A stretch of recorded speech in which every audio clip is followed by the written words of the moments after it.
So this guy is the third one that we've done in 4.1. And I just wanted to show you how the substitution method can get you all those weird answers that we got in the graphing one. Remember how we got the one with no solution? Well, if you remember this one, this is the one that had infinite number of solutions. But in case you didn't know that, and you skipped over 4.1 video, then how to solve this system for using the substitution method. Again, step one, if possible, choose an equation that has a variable with no coefficient. Coefficient, coefficient, coefficient, coefficient.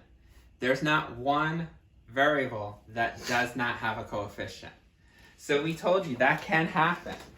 If all have a coefficient, then we just randomly choose any equation.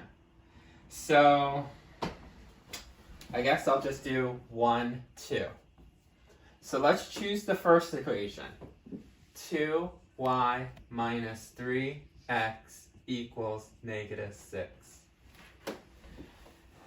Normally I say solve for the one that has no coefficient.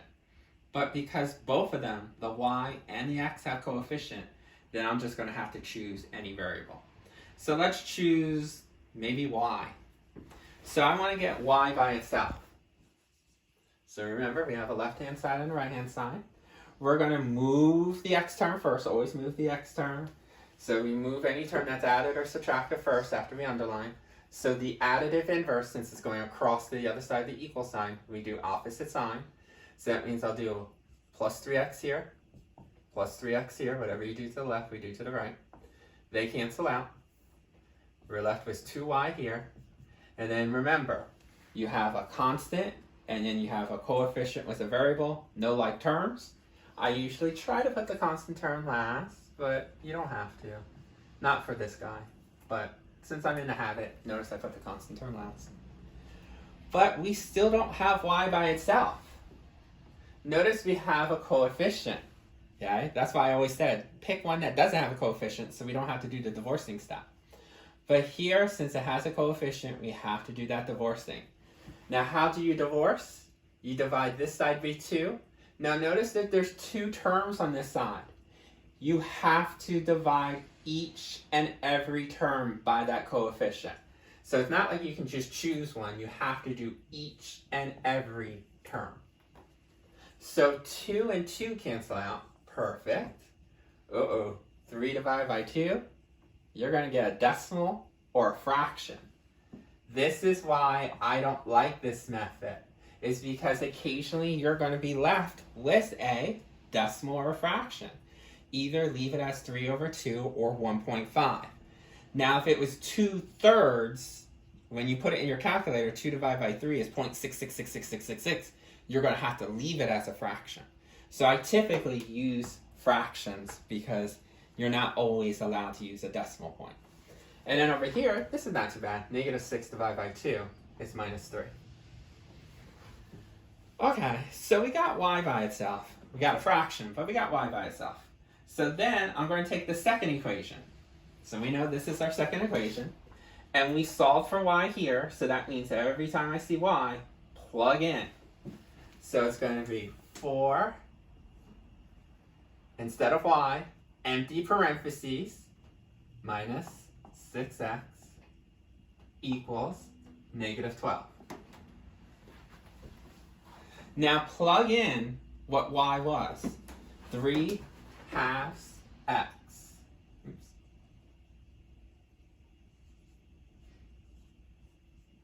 Minus 3. Once you plug in, we told you now solve for the variable. You can see that there's only x's, so we can solve. But again, this is where it gets messy. You have to distribute to get rid of those parentheses. Always get rid of parentheses first. And now you're doing 4 times 3 halves. This one, put it in your calculator. At least it does actually multiply out. It's going to become 6x. But occasionally, you're going to have ones where you're going to still have a fraction. So if that wasn't the fraction 3/2 x, and maybe that was 2/3 x, that doesn't cancel out. That would be 8/3 x. You might have to work with coefficients with fractions when solving. Luckily, this did cancel out. So far we're good. 4 times -3 is -12. This is on the outside of the parentheses, so just bring it down. This does not get multiplied out. Once you're done this side, see if you have any like terms.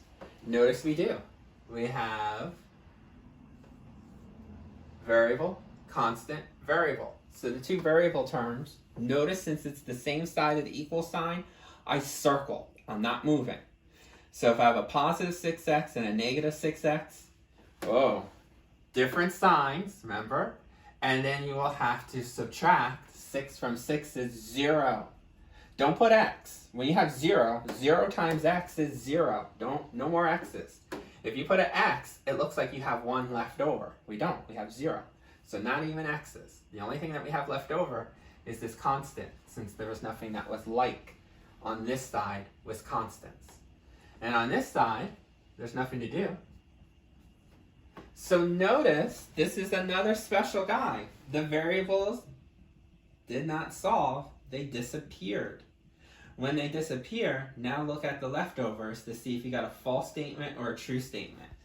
Notice we got a -12 constant on the left, we got a -12, a constant on the right. Hey, that's a mirror image, that's equal.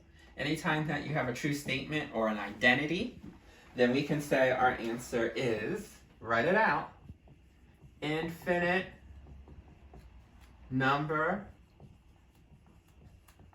of solutions. Okay. So you can see this one was harder because they all had a leading coefficient. It just happens that when I multiplied, it went back to a whole number. But a lot of times when you multiply, you still have a fraction here. And then you would have to take a fraction minus a whole number to see what's left over. That gets tricky. So what I'm going to teach you in 4.3 is a new method so that we don't have to work with these fractions. Okay?